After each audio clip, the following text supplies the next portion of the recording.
বাংলাদেশের ঐতিহ্যবাহী জেলা একটা নাটক, লালপুর থানার অন্তর্গত দেবড়পাড়া বধিরামপুর যুব সমাজের উদ্যোগে অষ্টম বাৎসরিক তাফসীরুল কোরআন মাহফিলের স্বনামধন্য সভাপতি, অত্র এলাকার সর্বজন শ্রদ্ধাভাজন ব্যক্তিত্ব বিশিষ্ট শিক্ষাবিদ জনাব AHM মমতারুল আজাদ দামাত বারকাতুহুমুল আলিয়া, বলেন আমিন। পৃথিবীতে মানুষের সম্মান কিসে বাড়ে অনেকে জানে না। অনেক মানুষ মনে করে যে সম্মান মনে হয় জোর জবরদস্তি, মাস্তানি, এর ভেতরে মনে হয় আছে। আর সামনাসামনি আপনাকে হয়তো ভয়ের কারণে সম্মান দিতে পারে। সম্মান এটা কিন্তু ভয় থেকে তৈরি হয় না, ভেতর থেকে তৈরি হয় মহব্বতের সাথে। আর সম্মান, মর্যাদা, ইজ্জত এটা আল্লাহ নির্ধারণ করে দিয়েছে নিজের জন্য, রাসূলের জন্য, আর ঈমান যাদের আছে তাদের জন্য। আলিল্লাহিল ইজ্জাতু ওয়া লিরাসূলিহি ওয়া লিল মুমিনিনা ওয়ালাকিন্নাল মুনাফিকিনা লা ইয়ালামুন। আল্লাহ তাআলা বলেন, ইজ্জত, সম্মান, মর্যাদা আমার জন্য, আমার রাসূলের জন্য, আর পৃথিবীতে যাদের ঈমান আছে আর ঈমান অনুযায়ী যারা কাজ করে তাদের জন্য। আর যদিও বাস্তবতার নিরিখে আমরা দেখি অনেকে এগুলোকে দেখতে পারে না, সম্মান দিতে চায় না সামনাসামনি। সৃষ্টি জগৎ যত আল্লাহ বানিয়েছেন, 18,000 মাখলুকাত এটা বলা হয়, এর থেকে অনেক আছে। সব সৃষ্টির ভেতরে যাদের ঈমান অনুযায়ী কাজ হয়, ঈমান অনুযায়ী যারা দুনিয়াতে কাজ করতে পারে, আমল করতে পারে, তাদের প্রতি মহব্বত, ভালোবাসা আল্লাহ নিজে তৈরি করে দেয়। এটাকে আমি বানালাম? বলেন বলেন। এখানে কি এত নড়াচড়া করেন কেন? ফ্যান দেওয়া লাগবে না। ঠিক আছে, বসুন বসুন, বাইরে রেখে দিয়ে ভালো করে বসুন তো। এত কষ্ট করে অনুষ্ঠান দিয়েছেন আপনারা, নিজেরাই যদি না শোনেন, বাইরের লোক দিয়ে শুনিয়ে কাজ হবে? নিজেরা আগে শোনেন। আর এখানে যদি কেউ দাঁড়ায় না, ছেলে বসুন বসুন। মানুষের মর্যাদা, সম্মান যেহেতু আল্লাহ ঈমান এবং এই ঈমানের উপরে ভিত্তি করে যারা কাজ করবে তাদের প্রতি এটা নির্ধারণ করে দিয়েছেন, নির্দিষ্ট করে দিয়েছেন। ইয়ারফাইল্লাহুল্লাযীনা আমানু মিনকুম ওয়াল্লাযীনা উতুল ইলমা দারাজাত। সূরা মুজাদালার 11 নম্বর আয়াতের পাশের অংশে আছে, পৃথিবীতে যাদের ঈমান আছে আর ঈমান এবং যারা জ্ঞান পেয়েছে, ইলম পেয়েছে, এই দুইটা গুণ যাদের ভেতরে পাওয়া যাবে, ইরফান এটা মুজারে, বর্তমান, ভবিষ্যৎ, প্রেজেন্ট, ফিউচার। আল্লাহ বলেন, দিন যত যেতে থাকবে এদের মর্যাদা, সম্মান বাড়তেই থাকবে। ইয়াদের ব্যাখ্যায় আমি একটা আয়াত পেয়েছি, সূরা মারিয়ামের 96 নম্বর আয়াত, ইন্নাল্লাযীনা আমানু ওয়া আমিলুস সালিহাতি সায়াজআলু লাহুমুর রাহমানু উদ্দা। অবশ্যই যারা বিশ্বাস করে আল্লাহর প্রতি এবং এই বিশ্বাসের দাবি অনুযায়ী আমলে সালেহ করে। নাটোরবাসী, এখানে একটা শিক্ষা আছে, এদিকে তাকান। জন্মের পর থেকে আমরা এই আয়াতটা অনেকে প্রথম অংশ শুনেছি যে ইন্নাল্লাযীনা আমানু ওয়া আমিলুস সালিহাত, শোনেননি? যারা ঈমান আনে আর আমলে সালেহ করে। আরে ভাই, এটা তো বাংলা গেল, এর আধুনিক অর্থ হবে নিশ্চয় যারা ঈমান আনে আর ঈমানের দাবি অনুযায়ী যারা যোগ্যতা অর্জন করে। সালেহ মানে শুধু নেক কাজ না, সালেহ মানে যোগ্যতা অর্জন করা। যে যে বিষয়ে উঠতে চায় তাকে ওই বিষয়ের শিক্ষা, প্রশিক্ষণ এবং বাস্তবতায় তার জ্ঞান তৈরি করে তাকে যোগ্য হওয়া লাগবে। যদি এই দুটি গুণ কেউ অর্জন করতে পারে, সায়াজআলু, সিন দিয়ে আল্লাহ গ্যারান্টি দিয়েছেন, অতি শীঘ্রই সায়াজআলু লাহুমুর রাহমানু উদ্দা। দুনিয়াতে যত সৃষ্টি আল্লাহ বানিয়েছেন, সব সৃষ্টির ভেতরে ওই লোকটার প্রতি একটা মহব্বত, ভালোবাসা আলাদা ভাবে আল্লাহ তৈরি করে দেবে। এই জন্য যে যেই বিভাগে আমরা আছি ওই বিভাগে আপনার ঈমান যদি খাঁটি হয়, ভেজাল না থাকে, লোক দেখানো না হয়, আর যদি আপনার যোগ্যতা থাকে, শিক্ষা প্রশিক্ষণ নিয়ে বাস্তবে আপনি টিকে থাকতে পারেন, এই লোকটাকে হয়তো আদর্শিক কারণে, রাজনৈতিক কারণে, দুনিয়ার কোন স্বার্থের কারণে আপনি দেখতে পারেন না উপরে উপরে, ভেতর থেকে যদি মানুষ হয়ে থাকেন, অবশ্যই একটা কিছু বের হয়ে আসবে যে না, লোকটা আসলেই ভালো ছিল। এটা যে বাস্তব, আজকে ব্যারিস্টার আব্দুর রাজ্জাক মারা যাওয়ার পরে আপনি আরো টের পাচ্ছেন বেশি। তার ঈমান ছিল। এর পরবর্তীতে যে সালেহ শব্দের ব্যাখ্যা যেটা বলছিলাম, যোগ্যতা, যোগ্য হওয়া, উনি যেই বিভাগে কাজ করতেন ওই বিভাগে এই বাংলাদেশে যদি 5 জন থাকে তার ভেতরে উনি একজন। কি কথা বলেন না কেন?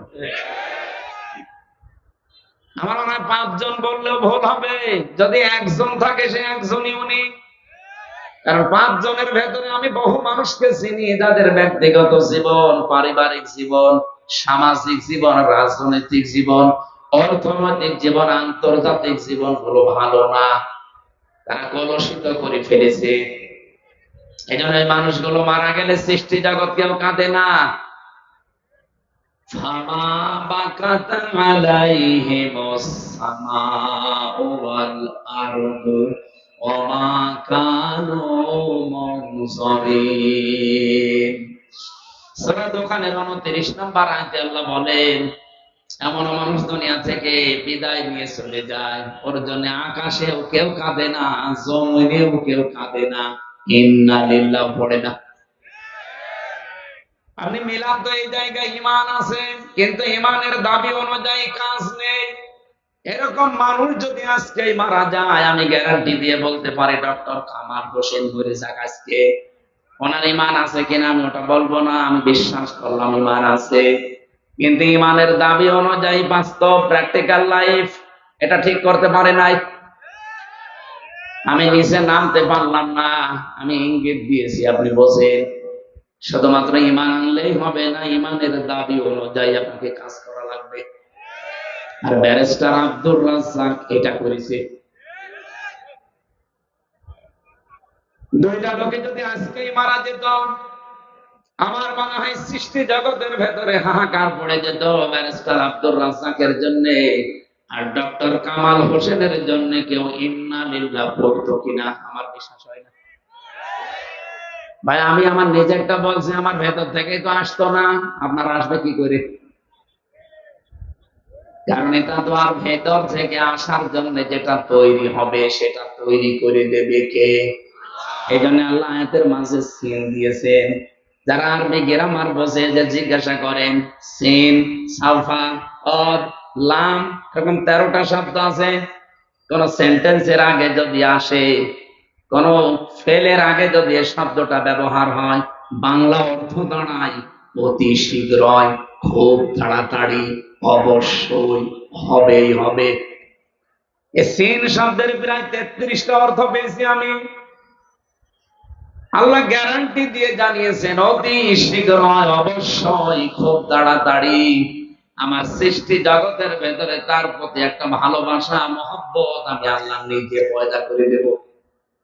ব্যারিস্টার আব্দুর রাজ্জাককে হয়তো আদর্শিক কারণে আমরা অনেকেই সামনাসামনি দেখতে পারি না, কিন্তু আজ উনি ইন্তেকালের পরে অনেকেই কিন্তু বলছে না লোকটা ভালো ছিল। এ কথা বলে না কেন? আপনি মরে যান তো দেখি, পৃথিবীর সব সৃষ্টি আপনার জন্য কাঁদে কিনা? গত কয়েকদিন আগে মাইক্রোসফট, এটা খ্রিস্টানরা চালায়, তারা রিপোর্ট দিয়েছে সারা পৃথিবীতে 257টা দেশের মানুষের উপরে তারা গবেষণা চালিয়েছে। এই তথ্য তারা পেশ করেছে, তামাম পৃথিবীর 6 জন মানুষকে, শুধু আমি না, তামাম দুনিয়ার সবাই ঘৃণা করে, অপছন্দ করে, দেখতে পারে না। তার ভেতরে 1 নম্বরে নাম এসেছে নেতানিয়াহু। এটা পৃথিবীর এখন 1 নম্বরে নিকৃষ্ট জঘন্য মানুষ। 2 নম্বরে নাম এসেছে আমাদের প্রতিবেশী যে মোদি। 3 নম্বরে নাম এসেছে যেটার ওটা পালিয়েছে, ওটার নাম বলা ঠিক না, যেটা আমাদের নিজের তো, এবার নিজের গায়ে লাগবে। এখানে বাংলায় বলে দিলাম যে পালিয়েছে। এই যে যে কয়েকজন মানুষের নাম বলছি, এদের কর্মজীবন আপনি প্র্যাকটিক্যাল লাইফ একটু খোঁজ করে দেখেন তো। এই মানুষগুলোর ভুল সিদ্ধান্তের কারণে, এটা সূরা ইউনূসের ভেতরে পাবেন 11 নাম্বার পারা 19 নাম্বার পৃষ্ঠা 4 নাম্বার লাইনের 100 নাম্বার আয়াতের শেষের দিকে আছে, ওয়ায়াজআলুর রিজসা আলাল্লাযীনা লা ইয়াকিলুন। আল্লাহ পাক বলেন, কোন মানুষ যদি তার জ্ঞান অনুযায়ী, যোগ্যতা অনুযায়ী, বিবেক অনুযায়ী কাজ না করে, তখন তার উপরে ভুল বিষয়গুলো আমি আল্লাহ চাপিয়ে দেই। এই নেতানিয়াহু, এই শয়তান, এই কুলাঙ্গার, এই অবৈধ সন্তান পৃথিবীর এই লোকটা ভুল সিদ্ধান্ত নেওয়ার কারণে আজ দেশটা দাবানলে পুড়ে শেষ হয়ে গেল। আজকে বিকাল 4:30টার রিপোর্ট দেখেছেন, যেভাবে আগুন আসতেছে, ওরা 112টা মেশিন ফিট করেছে। শুধু পানি দেওয়া না, স্প্রে পর্যন্ত। এ পৃথিবীর সবচেয়ে বড় উন্নত মেশিন প্রযুক্তি, স্প্রে সব টাইপে পাওয়া যায়। এই আমি এখানে বসে কথা বলছি, বাংলাদেশের কোন জেলা, কোন থানা, কোন গ্রাম, এটা কোন জায়গায় বসে আছি, এটা ওরা বসে কম্পিউটারে দেখতে পাচ্ছে। এরকম মেশিন পর্যন্ত ওরা বাংলাদেশে আড়ি পাতার জন্য পাঠিয়েছিল। আমি 3 বছর জেলখানায় ছিলাম। প্রথম যে 10 দিন রিমান্ডে ছিলাম, দ্বিতীয় দিন আমার রিমান্ডে জিজ্ঞাসা করছে যে সাতক্ষীরার মাওলানা আমিরুল ইসলাম বিলালী, উনি আপনার বাড়িতে কল দিয়ে এই কথা বলতে বলেছে যে আপনি বলবেন আমি জামাত ইসলাম করি না। আমি বলছি, এই কথা বললো কি করে? আমার মোবাইল তো আপনার কাছে, বাড়ির নাম্বার ট্যাগ করে ওরা এখান থেকে বসে বসে মেশিং এর মাধ্যমে, এই আয়না ঘর যেটা বলা হয়, এটা মিনি, বিগটা তো আমি দেখিনি, ছোটটা আমি দেখেছি। এখানে বসে ওই মেশিং ফিট করে এই মামলার সাথে রিলেটেড যারা যারা আছে, মানে ওদের সন্দেহ হয় যার যার উপরে, তাদের নাম্বার গুলো সব এখানে ট্যাগ করা আছে। পৃথিবীর যেখান থেকে নাম্বারে কল দেন না কেন, ওরা কি বলছেন সব শুনতে পাচ্ছে। চিন্তা করলাম একটু দেখি, বানিয়ে বলি যে না, এ কথা বলার কথা না। পরবর্তীতে দেখি আমাকে সব রেকর্ড শোনাচ্ছে। এই দেখেন কণ্ঠকার।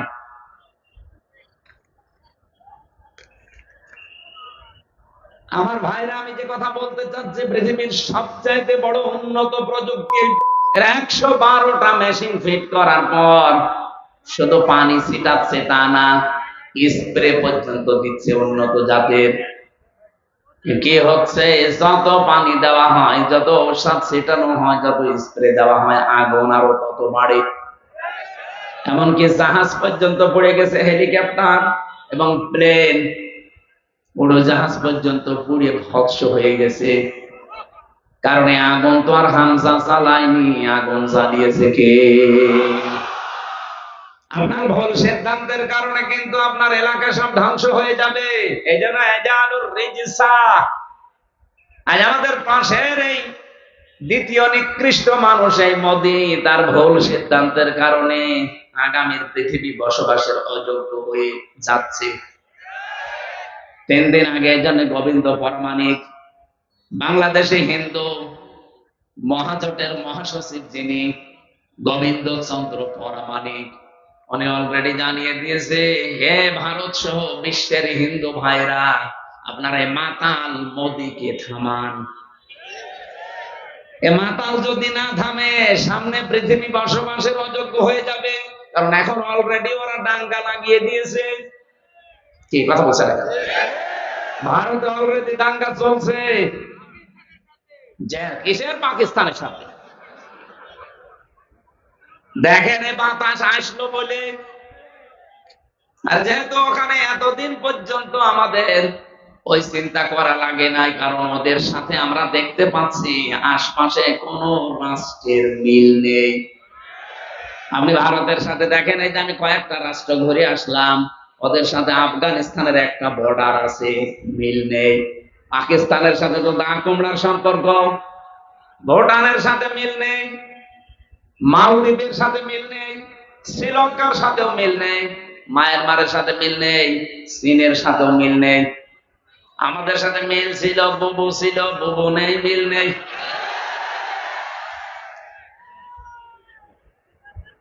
ও বুবু, আবার চলে আসেন। ওরা বারবার কথা বলছে না।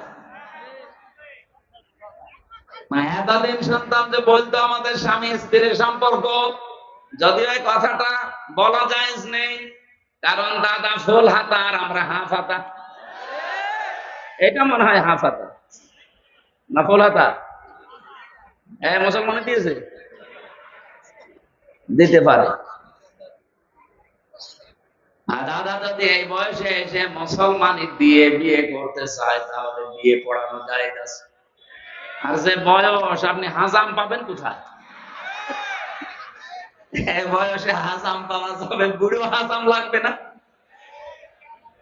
আর বুড়ো মানুষের হাতে আপনি অস্ত্র দেবেন, ও আগা কাটতে যে গোড়া কেটে ফেলবে। এই জন্য দাদার এই বয়সে যেন আবার শখ না জাগে যে আমি আবার বিয়ে করব। যদিও এতদিন এরা ছড়িয়েছিল যে আমাদের স্বামী স্ত্রীর সম্পর্ক, এটা দাহা মিথ্যা কথা। এই কথা বলেন এখন। দাদা যা করেছে জীবনে হেদায়েত পাওয়া সম্ভব না। কারণ মানুষ যখন পাপ করতে করতে সীমা ছাড়িয়ে যায়, ইন্নামা নুমলি লাহুম লিয়াজদাদু ইসমা ওয়া লাহুম আযাবুম মুহিন। সূরা আলে ইমরানে আছে, 4 নাম্বার পারা, 12 নাম্বার পৃষ্ঠা, 11 নাম্বার লাইনে আছে। কোন মানুষ যদি পৃথিবীতে পাপের সীমা ছাড়িয়ে ফেলে, তখন আমি আল্লাহ ওকে অপমানজনক শাস্তির ভেতরে ফেলে দেই, আর সেইটা ওদের কপালে আসতেছে। ওরা যা করেছে পাপ সীমা না, সীমা ছাড়িয়ে আরো আর এক সীমা চলে গেছে। কতগুলো আল্লাহর ঘর ওরা ভেঙেছে আপনি দেখতে পাচ্ছেন। 1500 বছর আগে আব্রাহা নামক একটা লোক শুধুমাত্র আল্লাহর একটা ঘর ভাঙার চেষ্টা করেছিল, ভাঙতে পারে নাই। তাই তাদেরকে আল্লাহ আবাবেল পাঠিয়ে, কি আপনি আসলেন কেন? আপনার কাছে পানি কে চেয়েছে? লাগবে না ভাই, এগুলো না, আপনি তো শুনছেন না, তাহলে এসব ঝামেলায় আছেন। না না, কিচ্ছু করা লাগবে না। কিছু লাগলে আমি আপনাকে বলবো, ভালো করে শুনেন কি বলতে চাই। 1500 বছর আগে ওরা একটা ঘর শুধু আল্লাহর বাইতুল্লাহ কাবা শরীফ ভাঙার চেষ্টা করেছিল, ভাঙতে পারে নাই। 1.5 কিলোমিটার আগ থেকে ওদেরকে কাঁচ মাকুল বানিয়ে দিয়েছে আল্লাহ। কি কথা বলে না কেন? আর এখন একটা দুইটা না, কতগুলো ঘর তারা ভেঙে দিল ধোয়া ধোয়া তুলে। কি ধোয়া? ধোয়া ধোয়া। ওরা এখন ধোয়া তুলেছে যে এই জায়গায় নাকি মন্দির ছিল, এই জন্য ভেঙে এখন আবার মন্দির বানাবো। পৃথিবীর মানুষ মাটির নিচে তেল পায়, গ্যাস পায়, সোনা পায়, রূপা পায়, আর ওই শয়তানরা শুধু মাটির নিচে মন্দির পায়। ওরা যদি মানে উলঙ্গ করে পিটাতে পারতাম।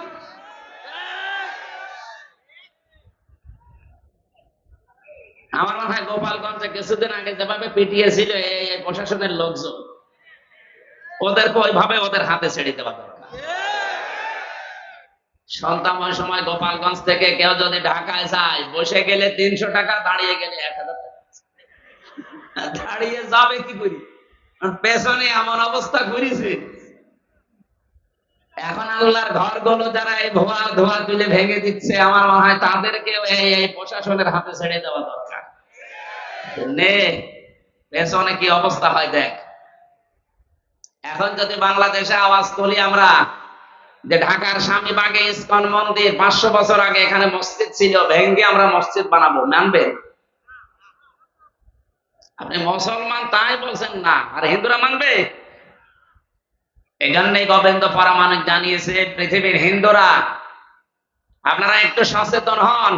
এই মাতাল লোকটাকে যদি না থামান, এর এই ভুল সিদ্ধান্তের কারণে এমন কিছু নাজিল হবে যেটা টাকাল দেওয়া সম্ভব হবে না। এই জন্য আমাদের দেশে এরকম কিছু হাওয়া আমরা পাচ্ছি। আপনি কি খেয়াল করেছেন কিছু? নারী কমিশন যে 318 পৃষ্ঠার যে রিপোর্ট দিয়েছে, আমি পুরাটা পড়েছি। এই 4 দিন মিলে পুরাটা শেষ করে আমি 13টা ভুল পেয়েছি, বাকি সবই ভুল। এই 13টা 100 ভাগের 100 ভাগ ভুল। ওরা প্রথমে যেটা জানাতে চায় যে স্বামী যদি স্ত্রীর সাথে মিলন করতে চায়, স্ত্রী যদি রাজি না হয়, স্বামী যদি জোর করে এই কাজ করে, তাহলে স্ত্রী তার পরের দিন যদি মামলা দেয়, তাহলে ধর্ষণ মামলা হবে, প্রমাণ হলে স্বামীর ফাঁসি। আমি আপনার কথা মেনে নিলাম ভাই, স্বামী জোর করে আপনাকে সংসার করতে চায়, আপনি রাজি না, আপনি ধর্ষণ মামলা দিলেন। আমার প্রশ্ন হচ্ছে, ফাঁসি দেওয়ার জন্য সাক্ষী লাগবে না? কথা বলছেন এখন? এখন ওই জায়গায় কেউ কি ছিল যারা সাক্ষী দেওয়ার মতো? অথবা ওখানে সিসি ক্যামেরা দিয়ে রাখা লাগবে, অথবা ইউটিউবারদের পাঠিয়ে দেওয়া লাগবে। আপনি এদেরকে পাঠালে হবে? আমার এই জন্য একটা একটা করে যখন পড়লাম, আমার মনে হচ্ছিল এগুলো মেয়াদ উত্তীর্ণ গাঁজা খেয়েছি। ওদেরকে আর বাইরে রাখা ঠিক না, ওদের রুচি, ওদের সব বিকৃতি হয়ে গেছে, চেহারাও বিকৃত হয়ে গেছে। যে কয়টা চেহারা দেখলাম, একটাও মহিলার মতো লাগছে না। এখানে যারা পুরুষ মানুষ আছে, আমরা ঘোষণা দেব কি, পুরুষ ভাইরা পুরুষ প্যান্ডেলে চলে আসে, মেয়েরা মহিলা প্যান্ডেলে চলে যান। আর যারা মহিলা না পুরুষ না, ওদের কোন প্যান্ডেলে পাঠাবো? আমি ওদের চেহারার দিকে তাকিয়ে আমার মনে হচ্ছিল ওগুলো মনে হয় তৃতীয় লিঙ্গ। আপনি তৃতীয় লিঙ্গের কোনো কিছু বলতে পারেন, আপনি মহিলাদের পক্ষে বিপক্ষে কথা বলেন কোন কারণে? আপনি মহিলা, মেয়ে লোক হওয়ার জন্য যে সমস্ত সিমটম দরকার আপনার তো কিছুই নেই। আমি নিচে নামলাম না, অনেক সাররা আছে তাই। এই জন্য আমার মনে হয় এদেরকে আর বাইরে রাখা ঠিক না। এদের পেছনে অবশ্যই রাঘব বোয়াল আছে, আমরা জানি। পৃথিবীর কোন রাঘব বোয়ালে কাজ হবে না। এদেশে 92% মুসলমান যতদিন আমরা আছি। কিছু না থাক আমাদের, অন্তত লা ইলাহা ইল্লাল্লাহ। এই কথা বলেন না কেন? এজন্য আমরা চাই খুব তাড়াতাড়ি এই মানুষগুলোকে আপনারা পাবনায় পাঠান। আমি কয়েকদিন আগে গিয়েছিলাম হেমায়তপুর দেখার জন্য, যে দেখি পাগল এখন আর অত বেশি নেই। জিজ্ঞাসা করলাম একজনকে, বলছো হুজুর এখন প্রায় ভালো হয়ে যায়, পাঠিয়ে দেয়। কয়েকজন আছে, আমার তো মনে হচ্ছে নতুন কিছু পাগলের আমদানি হচ্ছে, এদের পাঠানো দরকার। নয়তো এরা এই কথা লিখলো কি করি? আপনি কিভাবে কি সাক্ষী জোগাড় করবেন? আপনি নিজেই বলেন। এটা পাগলের মাথায় তো এই চিন্তা আসা ঠিক না। দ্বিতীয় নম্বরে তারা লিখেছে, দেহ আমার, সিদ্ধান্ত আমার। এটা কোরআনে কারিমের পুরা বিরোধী। আল্লাহ পাক বলেন, আলাহুল খালাক ওয়াল আমর তাবারাকাল্লাহু রাব্বুল আলামিন। সৃষ্টি যার, সিদ্ধান্ত তার। কথা বলে না কেন? আপনি কোন সাহসে বললেন যে দেহ আমার, সিদ্ধান্ত আমার? এ দেহ আপনার কে বলেছে? আমি এখন 33 বছর বয়সে আছি, 34 বছর বয়স আগে বলেন তো আমার অস্তিত্ব ছিল? আমির হামজা না, আমার মা বাবার তো বিয়েও হয়নি 35 বছর আগে। তার মানে উল্লেখ করার মতো আমি আর কিছু ছিলাম না। হামজা তো দূরের কথা, আমাকে পর্যন্ত নিয়ে এসে বসিয়েছেন তিনি কে? নেই থেকে হামজা পর্যন্ত যিনি বানিয়েছে, আস্তে আস্তে করে তার নাম আরবিতে বলা হয় রব। তারবিয়াতু শাইইন ইলা কামালিহি শাইআন ফাশাইআন। নেই থেকে তারবিয়াতের মাধ্যমে একটার পরে একটা সিস্টেম পাল্টিয়ে যিনি তোমাকে পূর্ণতায় পৌঁছিয়ে দেয়, তিনি হচ্ছে রব। আমরা যাকে আল্লাহ বলি। সুতরাং যারা এই কথা লিখেছেন তাদের তো ঈমান নেই। আর কোরআনে কারিমের সূরা আরাফের 54 নম্বর আয়াতের পুরা বিরুদ্ধে এই কথা, যে দেহ আমার, সিদ্ধান্ত আমার। আপনি আল্লাহর সাথে বিদ্রোহ করেছেন, আপনি বেঈমান হয়ে গেছেন।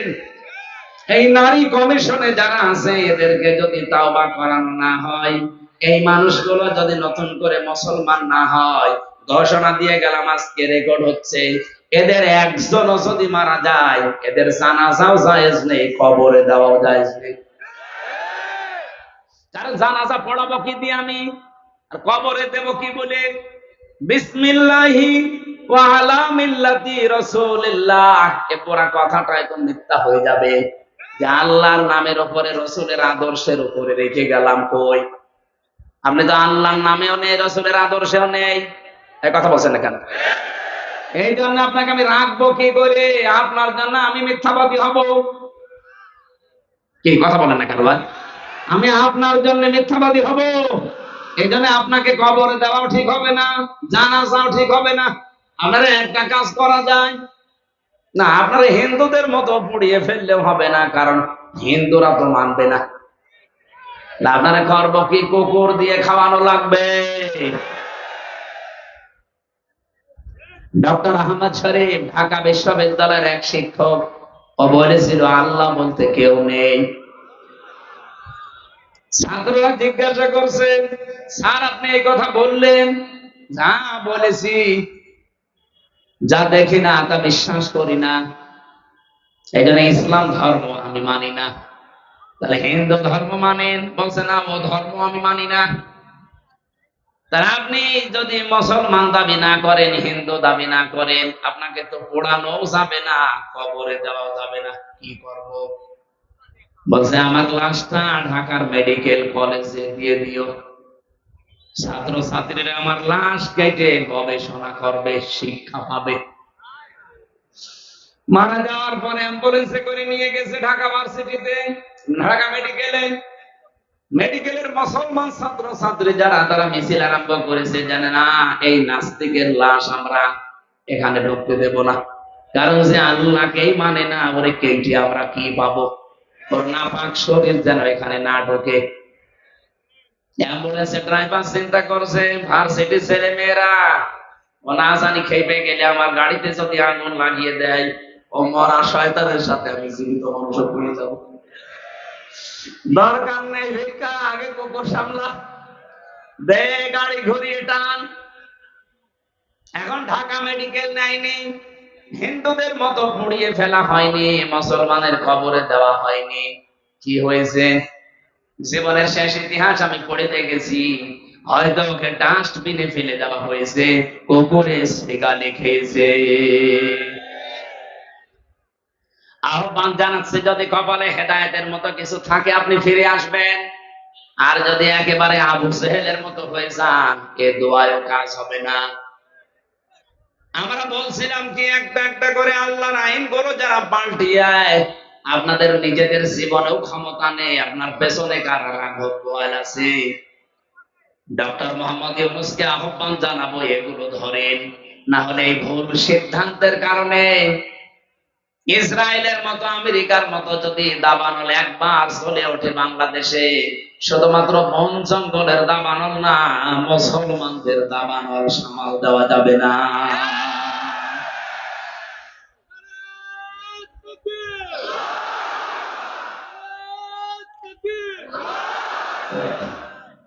আলহামদুলিল্লাহ, আমি যে কথা আরম্ভ করেছিলাম যে পৃথিবীতে মানুষের সম্মান আর মর্যাদা বাড়ে ঈমান আর জ্ঞান, এই দুইটার সমন্বয়।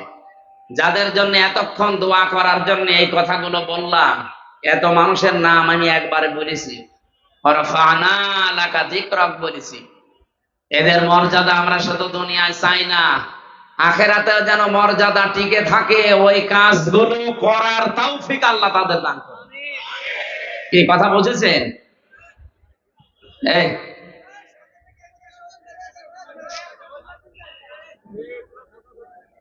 এই আপনারা এখানে আসেন, আসেন, আসেন।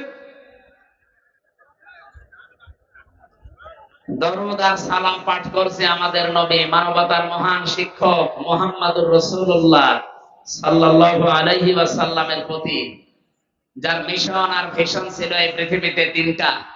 আমরা যেহেতু নবীর উম্মত দাবি করছে, এখানে আমার মনে হয় অন্য ধর্মের লোক নেই, আছে? যদি থাকেন তো একজন, আপনাদেরকে ওয়েলকাম জানাচ্ছি।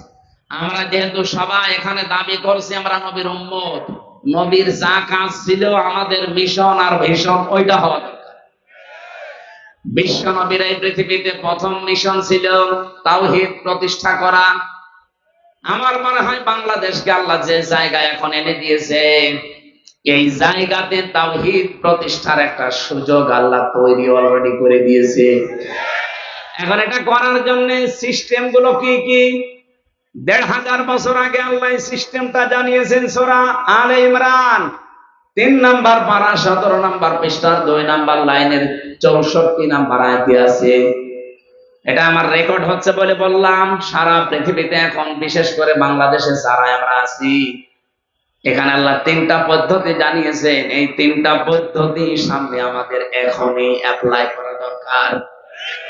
قل يا أهل الكتاب تعالوا إلى كلمة سواء بيننا وبينكم ألا نعبد إلا الله ولا نشرك به شيئا إلى آخره। এদিকে তাকান। আল্লাহ পাক বলেন, নবী আপনি ডাক দেন যারা কিতাবের দাবি করে, হে আহলে কিতাবরা এদিকে আসো। আমি বাইরের দেশগুলোতে যখন ঘুরি, আহলে কিতাব যারা দাবি করে ওদেরকে আমি জিজ্ঞাসা করেছি। এদিকে তাকান। কয়েকদিন আগে মালয়েশিয়া, সিঙ্গাপুর, থাইল্যান্ড এই দেশগুলো ঘুরছিলাম। ট্রেনে যখন যাওয়ার সময়, বাসে যাওয়ার সময় সিট পড়ে পাশে, যার নাম জিজ্ঞাসা করলে চেহারা দেখে মনে হয় যে মুসলমান, যে নাম জিজ্ঞাসা করে দেখি খ্রিস্টানের নাম বলছে। বললাম আপনার নবীর নাম কি? What is your prophet? তখন বলে যে যিশু। যিশু মানে ঈসা আলাইহিস সালাম। খ্রিস্টান তো ঈসা বলে। ইহুদির সাথে যদি দেখা হয়, জিজ্ঞাসা করি আপনার নাম, ও নাম শুনলে আমি বুঝি যেটা ইহুদির নাম।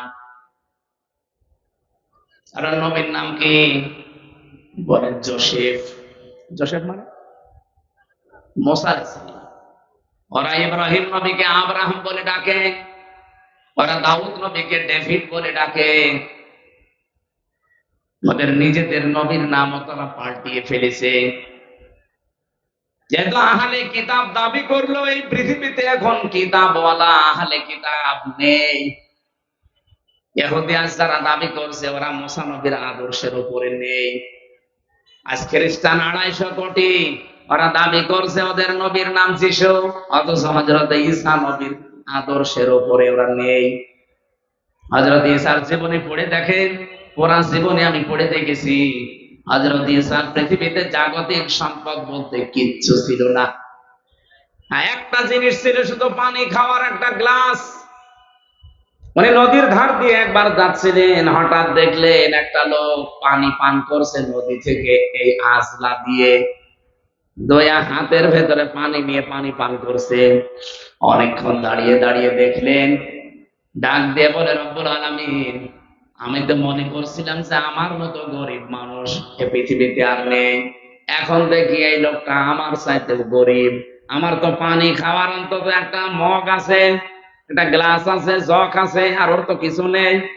এটা তিনি নদীর ভেতরে ছুড়ে মেরে বললেন, পৃথিবীর কোন জাগতিক সম্পদ আমার দরকার নেই। আর আপনি তাকান আজ খ্রিস্টানদের দিকে, তাদের যে বিলাসবহুল জীবন, তারা যদি ঈসা নবীর উম্মত দাবি করে, হযরত ঈসা যেভাবে চলেছিলেন সেইভাবে তাদের চলা দরকার ছিল। কথা বলবেন না কেন? আমার যে হাদিস পড়েছিলাম, এই হাদিসের শেষের দিকে হযরত ঈসার এই জীবনের কিছু কথাগুলো আছে। আমি যাবো সামনের দিকে ইনশাআল্লাহ। আমি যে কথা এখন বলতে চাই, বাংলাদেশের মানুষ আমরা ৯২% যেহেতু মুসলমান, অন্য ধর্মের মানুষগুলোকে আমরা বাদ দিলাম, ওই ৮% বাদ, ৯২% তো আমরা। আসেন আমরা নবীর এই তাওহীদ প্রতিষ্ঠার মিশনটা হাতে নেই, সুযোগ একটা এসেছে। আসেন একবারে আমরা সবাই এক জায়গায় এই ৩টা কথাকে মেনে নেওয়ার চেষ্টা করি। ১ নম্বরে আল্লাহ না'বুদা ইল্লাল্লাহ, আজকে থেকে আমরা আল্লাহ বাদে আর কারো ইবাদত করব না। বাংলাদেশ জামাত ইসলামের শ্রদ্ধাভাজন আমির জামাত সেদিন কিন্তু এই যে কোন জেলায় তিনি গিয়েছিলেন, ময়মনসিংহ। উনি ময়মনসিংহে অনেকগুলো আলেমের হাত এভাবে উঁচা করেছে, আপনারা ভিডিও দেখেছেন। এভাবে ডাক দিয়ে বললেন, আমাদের আল্লাহ এক, আমাদের রাসূল এক, আমাদের কোরআন এক, আমরা আর পার্থক্য থাকতে চাই না, আমরা সবাই এক। আপনি তাওহীদ প্রতিষ্ঠার জন্য এইভাবে চালিয়ে যেতে হবে কাজ, কিন্তু পদ্ধতি আল্লাহ কোরআনে দিয়েছেন তিনটা। আমরা যেহেতু সবাই যারা হাত তুলছে এখানে আল্লাহ ছাড়া কারো ইবাদত করতে আমরা রাজি আছি, এক নম্বরে আমরা ঠিক আছি। কি কথা বলেন এখানে? কিছু মানুষ হয়তো ভুল ক্রমে অন্যের ইবাদত করে। কি এই এলাকায় আসে কিনা আমি জানি না, রাজশাহী বিভাগে এটা কম আছে। রাজশাহী, খুলনা, বরিশাল এগুলোতে শয়তানরা আসে না, ওরা সব আস্তানা গেড়েছে সিলেট আর চট্টগ্রাম আর ময়মনসিংহ বিভাগে। কারণ ওই সমস্ত বিভাগগুলোতে শিরকও বেশি, বেদাতও বেশি, এবার ইবাদতও বেশি। এই যে আমার গিয়াসউদ্দিন তাহিরি ভাই, আমি নাম বলতাম না, মনে চলে এসেছে তাই। উনি যে ইবাদত করে, জিকির একটা ইবাদত না? উনি জিকির করে কি আল্লাহর নামে? কিছুক্ষণ যদি আল্লাহর নামে করে, ও বলবে দেখেন ইয়া আলী বাবা, শাহ আলী বাবা, কেল্লা বাবা, ফতে বাবা, এমনকি আগলা বাবা, পাগলা বাবা জিকির হচ্ছে। আমার প্রশ্ন হচ্ছে, আল্লাহর পরিবর্তে যে নামগুলো বললেন এগুলো জিকির করা জায়েজ না হারাম? কোথায় আছে? কোরআনে আছে বলছে। কোরআনে আছে, কিন্তু কোথায় আছে এখন যদি বলি ওর পেটে বোম মারলেও বলতে পারবে না। আছে, সূরা আরাফে আছে, 9 নাম্বার পারা, 13 নাম্বার পৃষ্ঠা, 4 নাম্বার লাইনের 180 নাম্বার আয়াতে আছে, ওয়ালিল্লাহিল আসমাউল হুসনা ফাদউহু বিহা ওয়া দারুল্লাযীনা ইউলহিদুনা ফি আসমাই। আল্লাহ পাক বলেন, আমার অনেক সুন্দর সুন্দর নাম আছে। এই যে আল্লাহর নাম আমরা অনেকে এখানে জানি, স্যারকে যদি জিজ্ঞাসা করি কয়টা বলেন তো, আল্লাহর নাম কয়টা? 99টা জানি। এটা কায়দায় পড়েছিল ছোটবেলায়, আমরাও পড়েছি। তাফসিরে ফি জিলালিল কোরআনে আল্লাহর নাম পেয়েছি 5000। যদিও আমরা সবগুলো এখন অনেকে জানি না। আপনি 5000 নামের যে কোনো একটা নামে আল্লাহকে ডাকতে পারেন, কোনো অসুবিধা নেই। কিন্তু সাবধান, ও দারুল্লাযীনা ইউলহিদুনা ফি আসমাই, আল্লাহর নামকে যারা ইলহাদ করে, ইলহাদ মানে পরিবর্ধন করে ফেলা, উলট পালট করে ডাকা, পাল্টিয়ে ফেলা। উনি যে ইয়ালি বাবা, শালি বাবা, কেল্লা বাবা, ফতে বাবা, আল্লাহর সাথে কোনো মিল আছে? ওরা নামই পাল্টিয়ে ফেলেছে। এখানে আল্লাহ বলেন, আমার নাম যারা পাল্টিয়ে ডাকে, ওলট পালট করে দেয়, আমার নাম বাদ দিয়ে অন্য কাউকে ডাকে, তাদের সাথে তোমরা ডাকবা না। কে বলছে? সুতরাং আজকে থেকে যারা আল্লাহ বাদে অন্যের ইবাদত করছে তারা বাদ। এদেশে ঐক্য যদি প্রতিষ্ঠা করতে হয়, তাহলে আল্লাহর ইবাদতের বাইরে যারা, ওরা বাদ। এই কথা বলেন না কেন? সেটা যদি জামাত ইসলামকে বাদ দেওয়া লাগে বাদ দিয়ে দেন, যদি হেফাজত ইসলাম বাদ দেওয়া লাগে বাদ দিয়ে দেন।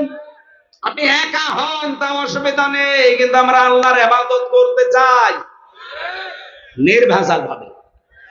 আল্লাহ না'বুদা ইল্লাল্লাহ, নবী আপনি ওদের বলেন যে আসো আমরা আল্লাহর ইবাদত করি, এর সাথে অন্য কাউকে যেন আর 2 নম্বরে ওয়ালা নুশরিকা বিহি শাইআ, আল্লাহর ইবাদতের সাথে আমরা কাউকে শিরিক করব। বলেন বলেন। এবার এই পয়েন্টের উপর আমি 2 মিনিট কথা বলতে চাই, ভালো করে শুনবেন। যেহেতু আল্লাহর ইবাদতের সাথে আমরা আর কাউকে শিরিক করতে চাই না, শিরিকের ব্যাখ্যা আমি বহু জায়গায় নাটোর জেলায় বলেছি। শিরিক বিল জাত, শিরিক বিল সিফাত, শিরিক বিল ইখতিয়ারা, শিরিক বিল হুকুক। এটা হলো পয়েন্ট আকারে যদি আপনি শ্রেণী বিন্যাস করেন 120 প্রকার পাবেন। এটা তাফসীরে কাবীরের ভেতরে আছে, আল্লামা ফখরুদ্দিন রাজি লিখেছেন। এক কথায় জবাব দিলাম যে আল্লাহ যেটা পারে ওইটা অন্য কেউ পারে, এই বিশ্বাস করার নাম শিরিক। এই কথা বোঝা যায়নি? আল্লাহ যেটা পারে ওইটা অন্য কেউ পারে, এই বিশ্বাস করার নাম। এদেশে বিশ্বাস নেই। বলেন বলেন বলেন তো, সন্তান দিতে পারে কে? অন্য কেউ পারে। যারা অন্য কাউকে বিশ্বাস করেন আপনি কিন্তু শিরিক করছেন, আর শিরিক করলে আপনি মুশরিক। এ পর্যন্ত বুঝেছেন? এবার আসেন 2 নম্বরে, এ জমিন বানিয়েছে কে? এ জমিন বানিয়েছে আল্লাহ, এখানে আইনও চলবে আল্লাহর। আলা লাহুল খালকু ওয়াল আমরু, এই আয়াতটার প্রমাণ। সুতরাং আল্লাহর এই জমিনে যারা অন্যের আইন এখানে প্রতিষ্ঠা করার জন্য চেষ্টা করেন, এর জন্য দল করেন, এর জন্য আপনি মিছিল মিটিং করেন, এর জন্য ভোট করেন, টাকা পয়সা খরচ করেন, আপনি শিরিক করছেন। এত সহজে বলার পরেও কেউ যদি না বোঝার ভান করে থাকে, আমার মনে হয় আপনার কপালের হেদায়েত নেই। বলেন তো, বোঝেন নাকি? হাত তোলেন তো। কিছু এদিকে আসেন, কানের নিচে এমন জোরে 2টা দেবো না, আপনি সব বুঝতে পারবেন। অবশ্যই এখনো বোঝেন। এই বোঝেন মানে আপনি নিজেই বললেন যে আমাকে ছেলে মেয়ে কেউ দিতে পারে না। কে পারে? অন্য কেউ যদি পারে, বিশ্বাস করলে আপনি শিরিক করলেন। শিরিক করলে আপনি মুশরিক। মুশরিকের জন্য জান্নাত হারাম, জাহান্নাম ওয়াজিব। আর ফতোয়া লাগবে? ফতোয়া লাগলে সূরা মায়েদা 6 নাম্বার পারা 19 নাম্বার পৃষ্ঠার 12 নাম্বার লাইনে আছে, ইন্নাহু মা ইউশরিক বিল্লাহ ফাকাদ হারামাল্লাহু আলাইহিল জান্নাহ ওয়া মাওয়াহুন নার। এটা যেমন খুব সহজে বুঝে ফেললেন যে ছেলে মেয়ে আল্লাহ ছাড়া কেউ পারে না, যে জমিন আল্লাহ বানিয়েছে, এখানে অন্যের আইন যদি কেউ কায়েম করার চেষ্টা করে সে আল্লাহর সাথে শিরিক করছে না? এটা বোঝেন না মানে? আপনি বুঝেছেন ঠিকই, কিন্তু টাকা পেয়েছেন। ওরা মোনাজাতের পরে একটু আলাদা বসাবেন তো, 2 চাটি দিয়ে তারপর বাড়ি যাচ্ছে। বলে বোঝে না। তাহলে আল্লাহর সাথে যারা শরীক করবে না এই সিদ্ধান্তে যারা আসবে তারা আমাদের সাথে আছে। এই কথা বলেন না কেন? এর সাথে যদি হেফাজত আসতে চায়, জামাত আসতে চায়, চরমনায় আসতে চায়, আটরশি আসতে চায়, অসুবিধা নেই। কিন্তু আল্লাহর সাথে শিরিক করে আপনি জামাত ইসলাম করবেন, এরকম জামাত আমি মানি না। আল্লাহর সাথে শিরিক করে আপনি চরমনার মুরিদ হবেন, এরকম চরমনা আমি মানি না। অজয় পিসকে হুজুর কি বলেছিল, প্রধানমন্ত্রী ছাতার কসুর আমি মানি না, এই জন্যই পরে জেলে রেখে দিয়েছি। আমার রিমান্ডে ওরে নিয়ে 10 দিন প্রশ্ন করেছে, পিসকে হুজুর, আর বলে আমি হাসিনা মানি না। জিনিস সাহস আছে। ওরে ধরে রাত 12:30টার পরে পুরা উলঙ্গ করে ওর হাতের উপরে সিগারেট দিয়ে একটা অর্ধ উলঙ্গ মেয়ে লোক এখানে কাঁধের উপরে হাত, ও তো হাত পচে না, তারপরও হাত দিয়ে ছবি তুলে বসে ছেড়ে দিবি। ওই দিন এমন কন্তন করেছিল। আমার সাথে ছিল তো, এক রুমে ছিলাম আমরা। আমার বলছে, হামজা ভাই আমি এমনি ছোট মানুষ, আমার জিনিসপত্র সব ছোট ছোট। হ্যাঁ আসলে ছোট, কতটুকু? আমার এই পর্যন্ত। বলেন আমার যদি মাজা পর্যন্ত হয় তো ওর কি আছে? তারপরে ওরে একটা বাচ্চা হয়েছে, আলহামদুলিল্লাহ। তো আমারে বলছে রাত 12:30টার পরে আমার ওই হাতের ছিলে 2 দিকে রাস্তা ব্লক করে আমারে এইভাবে অত্যাচার করছিল। এমন কান্না কান্দলাম ওই দিন। এক এসআইকে ডেকে বললাম যে ভাই আপনারা যা করছেন এটা কি ওই হারুন আঙ্কেল, ওই যে হাউ আঙ্কেল স্যার কি জানে? জানে না মানে উনি তো করাচ্ছে। উনি করাচ্ছে, অথচ দিনের বেলায় দেখা করতে এসে বলে হুজুর কেমন আছেন, ভালো আছেন, সবকিছু খোঁজ নিয়ে যায়, আর উনি এটা করাচ্ছে। আমারে যেভাবে উলঙ্গ করেছে আল্লাহ যেন ওনারে উলঙ্গ করে। ঠিক ছোট হুজুরের তো হয়তো ছোট জিনিস দেখা যায়নি, কিন্তু হারু আঙ্কেলের 3 ইঞ্চি 5 ইঞ্চি, ওইটা হয়তো 4-5 জন এসআই দেখেছিল, আর এরটা সারা দুনিয়া দেখেছে। 5 ইঞ্চি মহিলারা পর্যন্ত জিকির করে 3 ইঞ্চি 3 ইঞ্চি। আলেমদের বরদোয়া লেগে গেছে। কোথায় আছে সে আল্লাহর ওলি? হাউ আঙ্কেল আপনাদের এই নাটোরের বাগাতিপাড়া লালপুরে 17, 18, 19, 20 এই সমস্ত বছরগুলোতে বহুবার এসেছি, কিন্তু কোরআনের কথা আমারে বলতে দেয়নি এই বকুল সাহেব আর আজাদ সাহেব। এই আজাদ না, আরেক আজাদ আছে। সে দুইটা এখন পালিয়েছে। আমার আগে যিনি কথা বলছিলেন কে আমি জানি না, উনি ওই যে আল্লাহর ক্ষমতার উপরে অহংকার যারা করে তাদের পরিণতি কি এই বিষয়ে টাচ দিচ্ছিলেন, আমি হালকা শুনছিলাম। এই জন্য আমরা যেন অহংকার সামনে না করি ভাই। সূরা নমলের 52 নম্বর আয়াতটা পড়লে আমার কাছে এই বাংলাদেশের সাথে একেবারে খাপের খাপ মিলে যায়।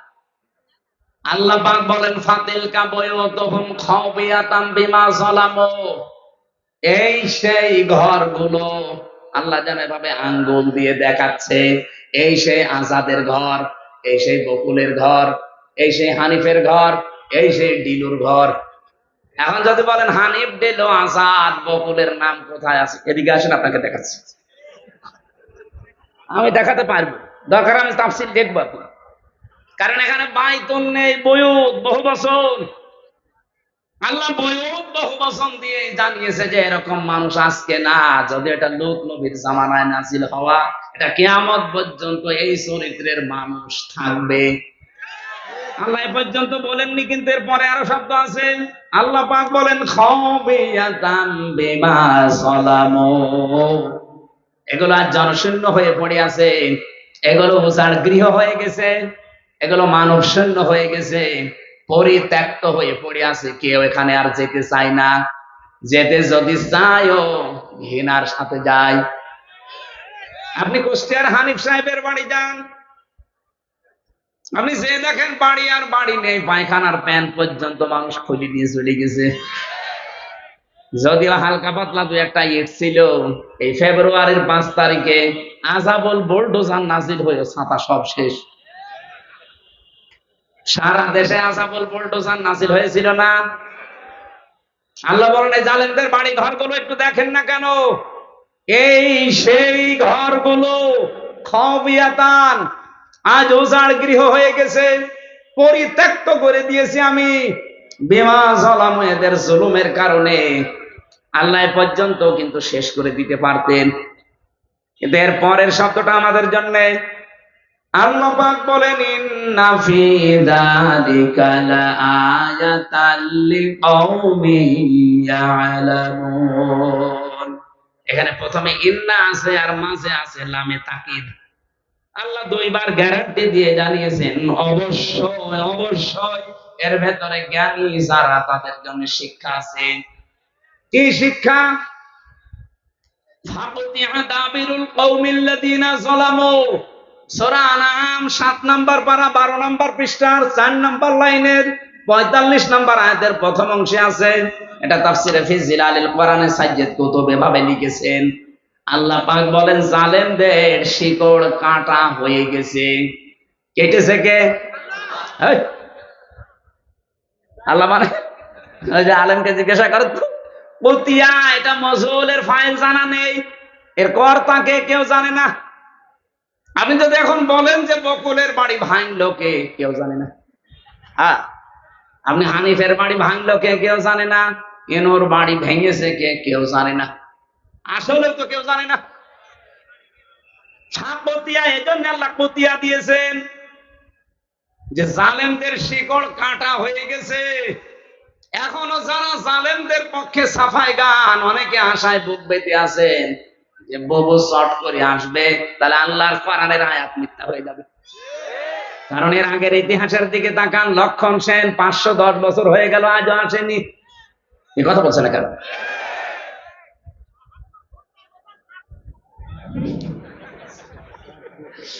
আমি যতগুলো দেখলাম ইতিহাস, একটাও ফিরে আসেনি আশরাফ ঘানি, বাশার আল আসাদ। এই কথা বলছে না কেন? এখানে আশায় যারা বুক বেঁধেছেন ওগুড়ে বালি, ওটা বাদ দেন। ওটা বিশ্বাস করে বসে থাকলে কোরআনের আয়াত পাল্টিয়ে যাবে। আল্লাহ বলেন জালেমদের শিকড় কাটা হয়ে গেছে। এবারে জোড়া দেবেন কি করে? কেটেছে কে তাই তো কেউ জানে না। আর একজন বলছে আল্লাহ। এই আপনি আন্দাজ বললেন কেন? আল্লাহ কাটেন, কে কেটেছে কেউ জানে না। আপনি চিন্তা করতে পারেন এটা কি, কোন ইউনিয়ন? এটা লালপুর। এ লালপুর ইউনিয়ন পরিষদের দারওয়ান থেকে সংসদ পর্যন্ত থরে থরে জালেমদের সব সাজানো ছিল। আমি রিমান্ডে 10 প্রকার মানুষ পেয়েছিলাম। 10 প্রকারই ওদের মামলার আয়ু, ওদের যে মামলার প্রসিকিউটর সে ওদের, বিচারপতি যে বিচার করবে রায় দেবে সে ওদের, যে জজ রিমান্ড ডাকবে সে ওদের, যারা রিমান্ডে প্রশ্ন করবে তারা ওদের, যে ঘরের ভেতরে নিয়ে টর্চার করবে সেটা ওদের, যে রায় দেবে সে ওদের। আমার পক্ষে কে আছে? আরে ভাই আল্লাহ তো আছে, একজন আছে, উকিল। একটা উকিল দাঁড়ায় তো ওর কথা শুনলেও চলে, না শুনলেও চলে। এই ছিল দেশের বিচার ব্যবস্থা। আর মানুষকে শোনায় তো আমরা ন্যায় বিচার কায়েম করছি। বাংলাদেশে যদি এই হয় ন্যায় বিচারতে, আমি কোন কারণে 3 বছর জেলে ছিলাম আমারে জবাব দেন। আমারে আপনারা মামলা দিয়েছিলেন যে আমি নাকি আনসারুল্লাহ বাংলা টিমের প্রধান। কি ও ছাতা ও জীবনে জানি না। আনসারুল্লাহ বাংলা টিম কি ও ছাতা জানি না, অথচ আমারে প্রধান বানিয়েছে। জেলের ভেতরে যাওয়ার পরে একজনের সাথে দেখা হয়েছে, ও 17 বছর জেলে আছে। ওর নাম আব্দুল মতিন, ও আছে আল্লাহ দলের প্রধান সারা বাংলাদেশে। বললাম ভাই আপনি তো আল্লাহ দলের সভাপতি, সেক্রেটারি কে? বলছে আমার ছেলে। আপনি সভাপতি, আপনার ছেলে সেক্রেটারি, আর কে নেই। এই দেশে জঙ্গি ছিল। এই জন্য ডক্টর এনায়েতুল্লাহ আব্বাসী হেফাজত ইসলামের সমাবেশে 3টা প্রস্তাব দিয়েছে যে আবেগের ছলে হলেও কেউ যদি ইসলাম এবং মানবতা রসুল নিয়ে এই বাংলাদেশে কথা বলতে যায়, তাকে আইনের আওতায় এনে কঠোর শাস্তি দেওয়া লাগবে। এটা আমরা চাই না। আপনি অধিকারের নাম নিয়ে রসুলকে গালি দেবেন, আল্লাহর কোরআনের আয়াত বিকৃতি করবেন, এটার সামনে যেন না হয় এই আইন পাশ করা লাগবে। 2 নম্বরে মনে বলেছিলেন এই দেশে যারা নবীকে বিশ্ব নবী শেষ নবী মানে নাই, কাদিয়ানি যারা, এদেরকে রাষ্ট্রীয়ভাবে অমুসলিম ঘোষণা করা লাগবে। শোনেননি এটা? কথা বলছেন না? আমরা এই দাবির পক্ষে আছি না? কোরআনে কারিমের শুধু এক আয়াতের 4 ভাগের 1 ভাগ, মা কানা মুহাম্মাদুন আবা আহাদিম মির রিজালিকুম ওয়ালাকির রাসূলুল্লাহ, এ পর্যন্ত ঠিক আছে। ওয়া খাতামান নাবিয়্যিন, নবী যে শেষ নবী, এইটা কাদিয়ানীরা মানে না। ওরা বলে যে মা কানা মুহাম্মদ ঠিক আছে, আলা আহাদিম মির রিজালিকুম এটা ঠিক আছে, ওয়ালাকির রাসূলুল্লাহ এটাও ঠিক আছে, কিন্তু ওয়ালাকির রাসূলুল্লাহর পরে ওয়া খাতামান নাবিয়্যিন, উনি শেষ নবী, এটা ঠিক নেই। শেষ নবী হচ্ছে গোলাম আহমদ কাদিয়ানী। এতটুকু অস্বীকার করার কারণে কাদিয়ানীরা কি বলেন বলেন? আমরা চাই তাদেরকে অমুসলিম ঘোষণা রাষ্ট্রীয়ভাবে করা হোক। বারবার কিন্তু আহ্বান জানানো হয়েছে 92% মুসলমানের দেশে। হ্যাঁ, তারা অমুসলিম হয়ে থাক, তারা ইহুদি, খ্রিস্টান, বৌদ্ধ, মুশরিক, হিন্দু, মাজুসি এদের মতো থাকবে, কোনো অসুবিধা নেই। কিন্তু আপনি মসজিদ বানাবেন, আজান দেওয়ার সময় এই যে দর্শনা, চুয়াডাঙ্গা দর্শনা উথলি একটা মসজিদ আছে কাদিয়ানীদের, ওরা মুহাম্মদুর রাসূলুল্লাহ আজান দেয় না, আহমদ গোলাম আহমদ কাদিয়ানী এই সব তো আজানের মাঝে চুড়ি দেয়। এজন্য বারবার আমরা কিন্তু বিভিন্ন কায়দায় আহ্বান জানিয়েছি, আপনারা যদি গন্ডারের চামড়া নিয়ে থাকে, সে গন্ডারকে নাকি কাতকুতু দিলে 3 দিন পরে টের পায় যে আমারে কাতকুতু দিয়েছে। এদের অবস্থা যদি এই হয়, জুলাই আগস্ট কিন্তু শেষ হয়ে যায়নি, আবার 1-1.5 মাস পরে আরম্ভ হবে। যারা দায়িত্বে আছেন আপনারা জুলাই আগস্টের ফসল, জনগণ, ছাত্র জনতা আপনাদেরকে জায়গায় বসিয়েছে। সুতরাং এ দেশের মানুষের সেন্টিমেন্ট বুঝবেন। উল্টাপাল্টা সিদ্ধান্ত নিয়ে বিভিন্ন কল কাঠি যারা নাড়াচ্ছে তাদের কথা শুনে আবার দেশটা অস্থিতিশীল করবেন, নিজেও থাকতে পারবেন না, আমাদের কপালও আগুন লাগাবেন। কি আমাদের দেওয়ালে ফিট থেকে গেলে তো তখন আর কামড় দেওয়া ছাড়া উপায় থাকবে না। কথা বলেন না কেন?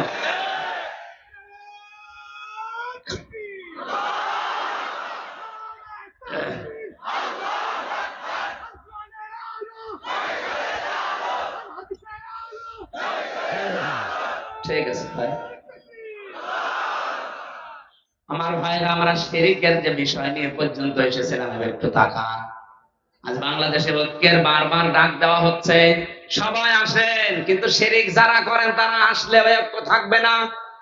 কি শিরিক যারা করেন তারা যদি এসেও থাকেন লোক দেখানোর জন্য, ঐক্য টিকবে না। এই জন্য শিরিক যারা বাদ দিতে পারেন তারা আসেন।